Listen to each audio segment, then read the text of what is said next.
हम स्वतंत्रता दिवस और गणतंत्र दिवस जैसे अवसरों पर अपने घर में, अपने स्कूल में, अपने ऑफिसों में भारत के उस ध्वज को लहराकर आजादी का जश्न मनाते हैं। लेकिन क्या आप जानते हैं कि भारत का यह ध्वज पहली बार किस जगह पर फहराया गया था? आखिर कहां से आजादी की लड़ाई में एक महत्वपूर्ण अभियान झंडा सत्याग्रह की शुरुआत हुई थी, जिसके बाद से आज पूरे भारत में बहुत ही गर्व के साथ हर एक भारतवासी अपने घरों में, अपने स्कूलों में और अपने ऑफिसों में राष्ट्रीय ध्वज को लहराकर आजादी का जश्न मनाता है और अपने आप को गर्वान्वित महसूस करता है। अगर नहीं तो मैं आपको बता दूं कि मध्य प्रदेश के शहर जबलपुर के टाउन हॉल से ही ऐतिहासिक झंडा सत्याग्रह की शुरुआत की गई थी। जी हां, 18 मार्च 1923 में जबलपुर शहर के टाउन हॉल में सत्याग्रहियों द्वारा सबसे पहले झंडा फहराया गया था और इसके बाद नागपुर में इस झंडा सत्याग्रह अभियान ने व्यापक रूप ले लिया था और उसके बाद 18 जून 1923 में झंडा दिवस के रूप में देशव्यापी आंदोलन शुरू हुआ, जिसके बाद ब्रिटिश हुकूमत ने भारतीयों के सामने झुकते हुए झंडा फहराने की इजाजत दे दी थी। जबलपुर का टाउन हॉल, जिसे बाद में गांधी भवन नाम दे दिया गया, आज भी इस ऐतिहासिक झंडा सत्याग्रह की एक धरोहर बनकर हमारे बीच स्थापित है। इस टाउन हॉल को बाद में लाइब्रेरी में तब्दील कर दिया गया।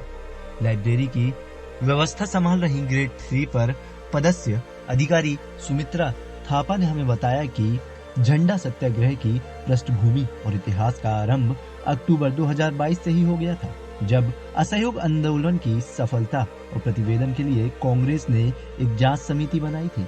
यह समिति जब जबलपुर पहुंची तब इसके सदस्यों को विक्टोरिया टाउन हॉल, जिसे आज हम गांधी भवन के नाम से जानते हैं, में अभिनंदन पत्र भेंट किया गया और इस दौरान तिरंगा झंडा भी वहीं पर फहराया गया। उन दिनों भारत के राष्ट्रीय ध्वज में चक्र की जगह चरखा बना हुआ करता था। इतिहासकारों के मुताबिक उन दिनों स्वदेशी झंडारोहण की खबरें समाचार पत्रों में प्रकाशित होकर इंग्लैंड की संसद तक पहुंच गई।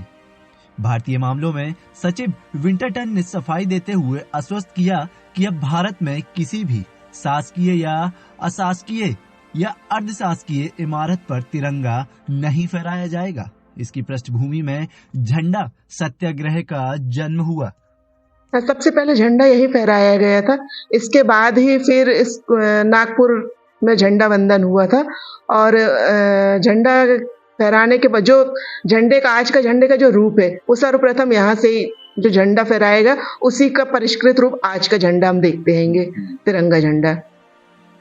यहाँ पर तो लोग आते होंगे देखने के लिए, ऐतिहासिक जगह है, काफी ऐतिहासिक जगह है। जब भी मतलब कोई ऐसा 26 जनवरी का समय आया, 15 अगस्त का समय आया या नेताजी सुभाष चंद्र बोस जी की जयंती आई, तब जब ऐसे कोई ऐतिहासिक व्यक्ति के संबंध में या कोई तिथि आती है तब जानकारी लेने के लोग आते हैं। सत्याग्रही जो है वो उन लोगों ने यहाँ पर झंडा फहराया था, उसके बाद चरखा रहता था उस समय जी, उसके बाद तिरंगा का रूप। जी हाँ, जी हाँ। आज का झंडा जो हम देख रहे हैं वो सर्वप्रथम यहाँ फहराया गया था, उसी का एक प्रकार से परिष्कृत रूप हम आज के झंडे में देखते हैं। जबलपुर का टाउन हॉल उस जमाने में विक्टोरिया टाउन हॉल के नाम से जाना जाता था।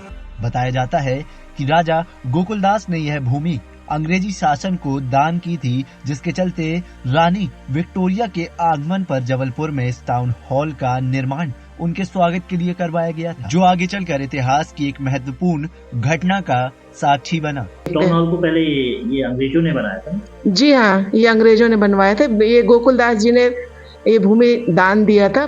सर्वप्रथम जब महारानी विक्टोरिया का आने का था, उतने समय इस भवन को बनाया गया था। काफी विवादों में भी आया था, जब काफी विवाद हुआ था जब झंडा फहराने के लिए सत्याग्रही। जी हाँ, जी हाँ, किसी तरह से बचते बचाते, छुपते छुपाते उन्होंने ऊपर चढ़ के झंडा फहराया था। 18 मार्च 1923 यह वो वक्त था जब सुंदरलाल की अगुवाई पंडित बाल मुकुंद त्रिपाठी, बद्रीनाथ दुबे, कवियत्री सुभद्रा कुमारी चौहान तथा माखनलाल चतुर्वेदी के साथ लगभग 350 सत्याग्रही टाउन हॉल पहुंचे थे।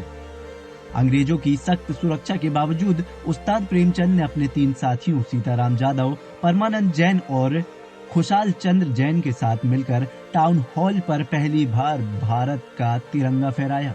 इसके बाद नाराज कैप्टन बवावले ने लाठीचार्ज करा दिया, जिसमें सीताराम जाधव का दांत तक टूट गया था। सभी को गिरफ्तार किया गया और तिरंगे को पैरों तले कुचलकर जब्त कर लिया गया। अगले दिन पंडित सुंदरलाल को छोड़ सभी छोड़ दिए गए।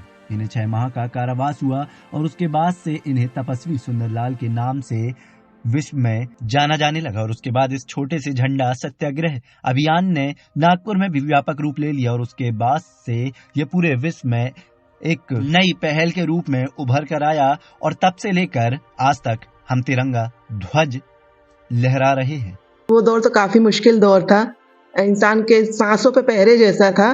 फिर भी हमारे सत्याग्रहियों ने हिम्मत करी और हिम्मत करके उन्होंने यहाँ झंडा फहराया और जो कि एक नींव का पत्थर बना। आगे जाके वो विस्तृत रूप में झंडा सत्याग्रह बढ़ता गया, तो उसका जो नींव का पहला पत्थर पड़ा वो हमारे टाउन हॉल पे ही पड़ा, झंडा सत्याग्रह का। तो इसके लिए हमें गर्व भी है कि सर्वप्रथम झंडा सत्याग्रह हमारे जबलपुर से ही शुरू हुआ था, जो कि आज लगता है आज की पीढ़ी को उतनी जानकारी भी नहीं है इसकी।